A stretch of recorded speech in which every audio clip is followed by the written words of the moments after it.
I have 130 children. After seeing the endless pictures of my goldendoodle and husband hung in my classroom, curious sophomores will invariably ask how many children I have. The number varies depending on the year. Last year I had 124, this year, the number in my teaching roster is larger.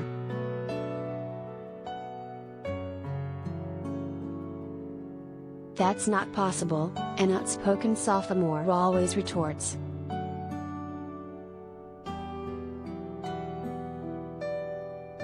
You are my children this year, I always reply.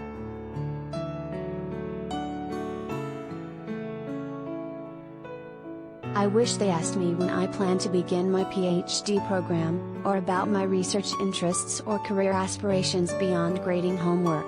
But I have been asked the same question throughout my tenure.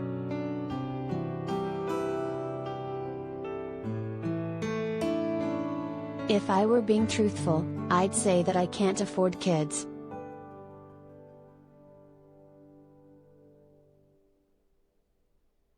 Of course, like most in my profession, I did not become an educator for the pay or benefits.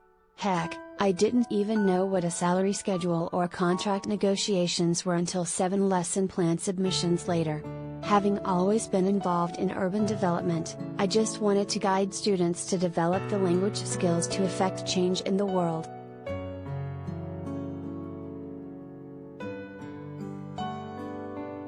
But while the issue of low teacher salaries is well known to the general public, not everyone is aware of another big issue that makes starting a family prohibitive for those of us in this profession: lack of paid leave.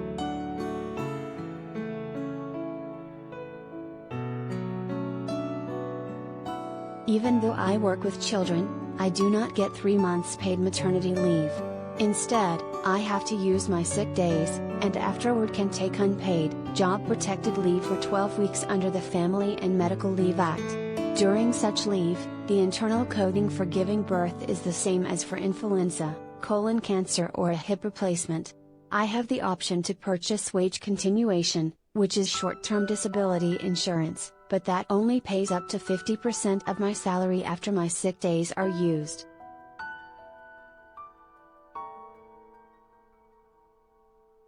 So, on top of questions like, how do I feed an infant? What crib won't kill my child? And what the hell is a booger aspirator? I have to figure out how to financially afford bringing a new life into the world. On top of the terror of pushing a baby out of a very delicate place, I must be back in 89 workdays so I don't lose our family insurance.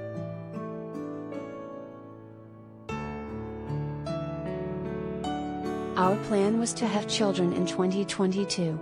The only way that I won't lose close to 3 months of income is to plan for delivery at the beginning of the summer. According to our couple calendar, I need to conceive, like 2 months ago.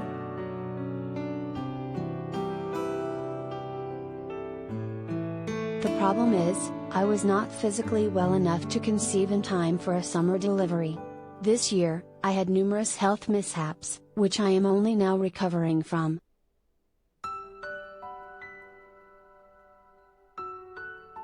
But if the youngster is born in spring or fall, I am certain to lose months of wages, which equates to boxes of diapers and wipes.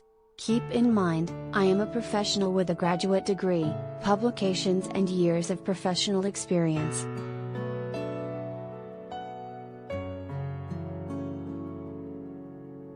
I had hoped that the new teaching contract in Philadelphia would allow for maternity leave.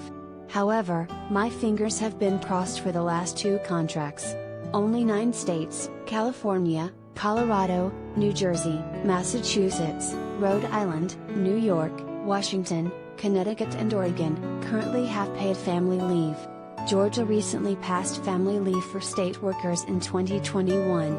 In Pennsylvania, subsidized leave for teachers is left to the governing school board, and the disparities in school funding across the state.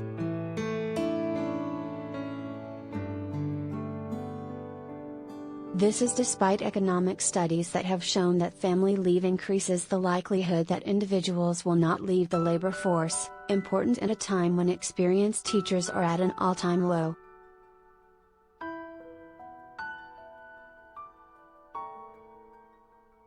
Just like infant sleep theories, teachers navigate the policy differently. The brave ones return to the classroom early. Many take second jobs to pay for the financial losses and, later, childcare costs.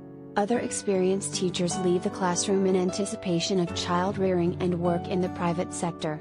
Many are numb to the policy and return to pump in dangerous buildings with asbestos and defunct ventilation systems.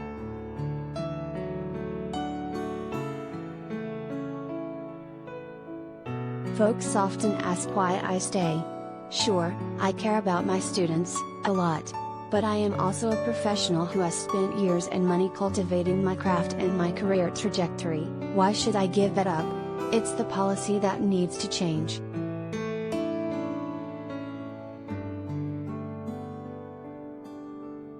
So this year, as I choose between my physical well-being and financial security, I will continue to hang pictures of my family, just my husband and dog.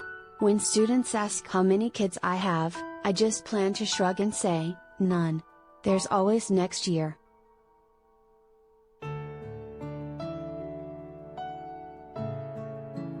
Do you have a compelling personal story you'd like to see published on HuffPost?